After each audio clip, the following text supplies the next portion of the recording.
Hello friends, જય સ્વામિનારાયણ. સ્વાગત છે તમારો એક નવા બ્લોગમાં. આજે આપણે બ્લોગિંગની શરૂઆત સાંજના 6:30 વાગ્યાની થાય છે, એ પણ રસોડામાંથી.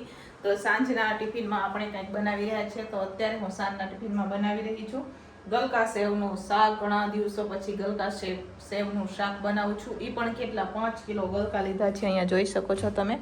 અહીંયા મેં 5 કિલો ગલકા લીધા છે અને કિલો આપણે સેવ 500 ગ્રામ સેવ લીધી છે. કિલો ને 500 ગ્રામ સેવ છે, એ હું આગળ વિડીયોમાં તમને બતાવીશ. તો ચાલો આપણે શું બનાવે ટિફિનમાં, સાંજના ટિફિનમાં, એ હું તમારા સાથે શેર કરીશ. વિડીયો છેલ્લે સુધી જોજો અને જો કે તમને અમારો વિડીયો ગમે તો સબસ્ક્રાઈબ કરી દેજો. આમાં મેથીની ભાજી છે, એનું પણ શાક બનાવવાનું છે.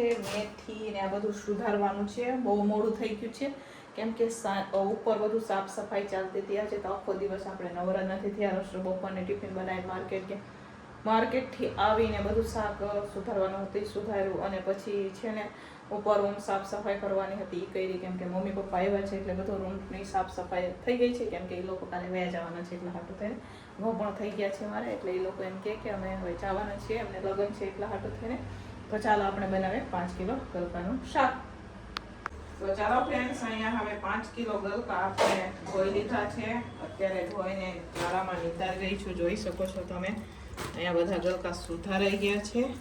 તો ધોઈને સરસ મજાના આપણે નિતારી દઈશું અને પછી એનું બનાવશું આપણે શાક. ચાલો સેવ ગલકાનું શાક બનાવીએ.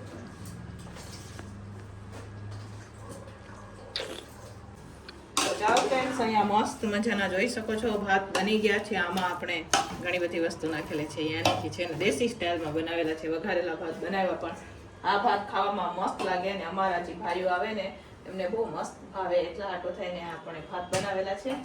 આજે હે ને આવશે અહીંયા જમવા.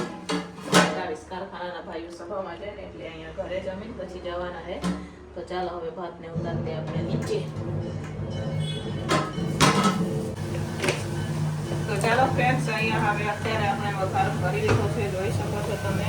મીઠું પણ નાખી દઈશું. ચડીને થોડા કેટલા થઈ જાય એટલે આપણે મીડિયમ સેલ મીઠું નાખીશું.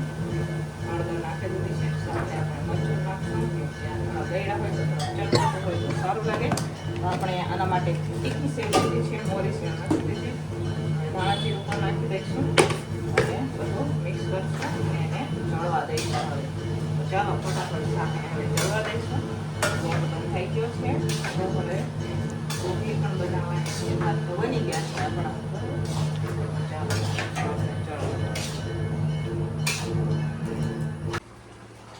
તો ચાલો ફ્રેન્ડ્સ, અહીંયા હવે રોટલી બનવાનું ચાલુ છે. આજે તો થોડી ઓછી રોટલી છે સાંજના ટિફિનમાં. તો જો અહીંયા રાજુ રોટલી શેકી રહ્યા છે. આજે તો આપણે નીચે બેઠા બેઠા રોટલી બનાવીએ. અહીં ઉપર રોટલી શેકી રહ્યા છે. તો ચાલો ફટાફટ રોટલી બનાવી દઈએ અને પછી થોડી ટિફિનો ભરવાની છે, ભરી દઈશું. બાકીના અહીંયા ભાઈઓ જમવા આવવાના છે, એમને અહીંયા ટિફિનો જમાડી દઈશું. આપણે ટિફિનો ભરવાના ગલકા ચડી ગયા છે, જોઈ લો. તો ચાલો અહીંયા સેવ લઈ લીધી છે. શાક આપણું ચડી ગયું છે.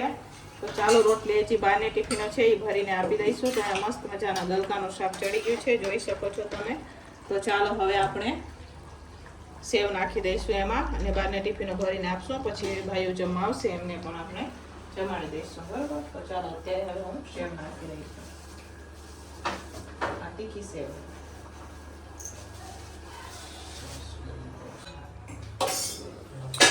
ચાલો ફ્રેન્ડ્સ, અહીંયા હવે સાંજનું ટિફિન બની ગયું છે, જોઈ શકો છો. આપણે 5 કિલો ગલકા લીધા હતા, કેટલું શાક થઈ ગયું જુઓ. તો અહીંયા સેવ ગલકાનું શાક બનાવેલું છે. સાથે અહીંયા મસ્ત મજાના ભાત બનાવેલા છે. તો હવે અત્યારે રોટલી પણ છે. તો અત્યારે હવે હું ટિફિનો કરી દઈશું. ચાલો ફટાફટ હવે આપણે ટિફિનો કરીએ. તો ચાલો ફ્રેન્ડ્સ, અહીંયા હવે આપણે ભાઈઓ જમવા માટે આવી ગયા છે, જોઈ શકો છો તમે. અત્યારે જમી રહ્યા છે કેમ કે એ લોકોને સભામાં જવાનું છે. તો અહીંયા જમવા માટે બેસી ગયા છે. આપણે જમવાનું પણ આપી દીધું છે. સેવ ગલકાનું શાક, ભાત છે, રોટલી છે. તો અહીંયા ભાઈઓ જમી રહ્યા છે. આ કારખાનાના ભાઈઓ છે. આમાં દુકાનના ભાઈઓનું તો ટિફિન ભરાઈને વહી ગઈ છે. ફ્રેન્ડ્સ, અમારે પણ હવે જમવાનું થઈ ગયું છે, બની ગયું છે. તો જો આજે અહીંયા રોટલા બનાવ્યા છે મમ્મીએ, કેમ કે છેલ્લો દિવસ છે તો છેલ્લા દિવસે જાતના રોટલા બનાવેલા છે. અને અહીંયા ભાજી પણ બનાવેલી છે, કેમ કે શાક ઓછું છે ને ખાવાવાળા અમે વધારે હતા એટલે ભાજી બનાવી દીધી અમે. અને આ ભાત છે અને અહીંયા જે ગલકા સેવનું શાક છે. અને જો છાશ પણ આવી ગઈ, દહીંને છાશ પણ લઈ આવ્યા છે રાજુ. છેલ્લો દિવસ છે ને આજે એટલે મમ્મી પપ્પાને દહીં પણ ગમે એટલે દહીં ને છાશ ને બધું આવી ગયું છે. તો ચાલો તમારે પણ જમવું હોય તો આવી જાઓ, અમે પણ હવે જમી.